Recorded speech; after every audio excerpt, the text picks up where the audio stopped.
Hello hi నమస్తే friends.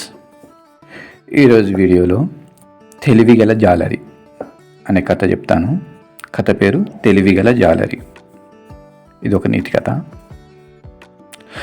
సముద్ర ఒడ్డున ఒక జాలరి నివసించేవాడు. ఆ జాలరి వృత్తి చేపలు పట్టడం. ఒకరోజు ఎప్పటిలాగే సముద్రం ఒడ్డున చేపలు పట్టడానికి అతను సముద్రంలోకి వెళ్తాడు. చేపల కోసం నీటిలోకి వల విసిరాడు. కాసేపటికి తర్వాత వల పైకి లాగి చూడగా అందులో 2-3 చిన్న చేపలతో పాటు ఒక సీసా కనిపించింది. జాలరి ఆశ్చర్యపోతాడు, భయపడతాడు కూడా ముందు. ఆ తర్వాత ఆశ్చర్యంగా ఆ సీసా తీసుకొని మూత తెరిచాడు.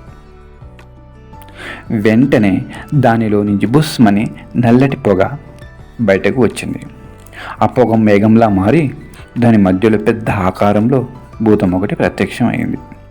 భూతాన్ని చూసి జాలరి భయంతో గడగడ వణికిపోయాడు. భూతం భయంకరంగా నవ్వి, కొన్ని 100 సంవత్సరాల పాటు నేను అందరినీ హడలగొట్టాను. అయితే ఒక మాయావి తన మంత్రశక్తితో నన్ను ఈ సీసాలో బంధించి సముద్రంలోకి విసిరేశాడు. ఎంతో కాలంగా బయటపడే అవకాశం లేకుండా గడిపాను. చివరికి నీ వల్ల నాకు స్వేచ్ఛ లభించింది అన్నాడు. జాలరి నోటమాట రాలేదు. తిరిగి ఆ భూతమే ఇలా అంది, నిన్ను చంపక తప్పదు. ఎందుకంటే ఈ సీసాలో నుంచి నేను బయటపడ్డ విషయం నీకొక్కడికే తెలుసు. ఇది రహస్యంగా ఉండాలంటే నువ్వు చావాలి అన్నది. ఈలోగా జాలరి భయంలో నుంచి తేరుకున్నాడు. కొంత ధైర్యం తెచ్చుకున్నాడు. కొద్దిసేపు ఆలోచించుకున్నాడు. భూతం జాలరిని చంపడానికి సిద్ధమైంది.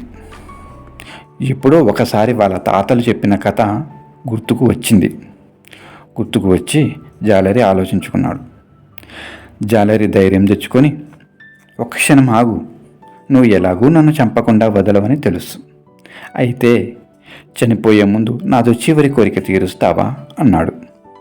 చివరి కోరిక ఏమిటో చెప్పు, వెంటనే చెప్పు అంటది ఆ భూతం కోపంగా.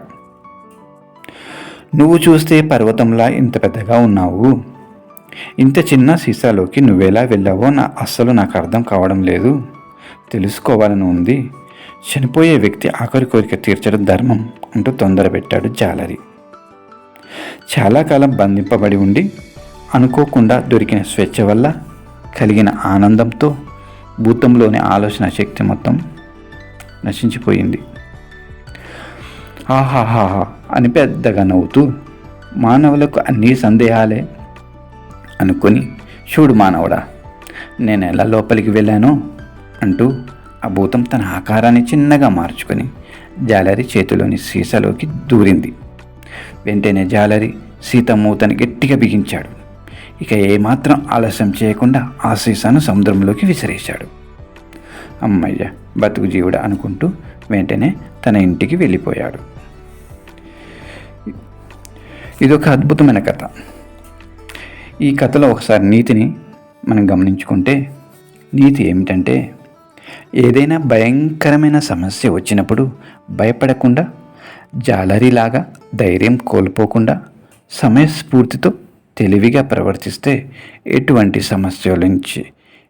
సమస్యల్లో నుంచైనా బయటపడవచ్చు.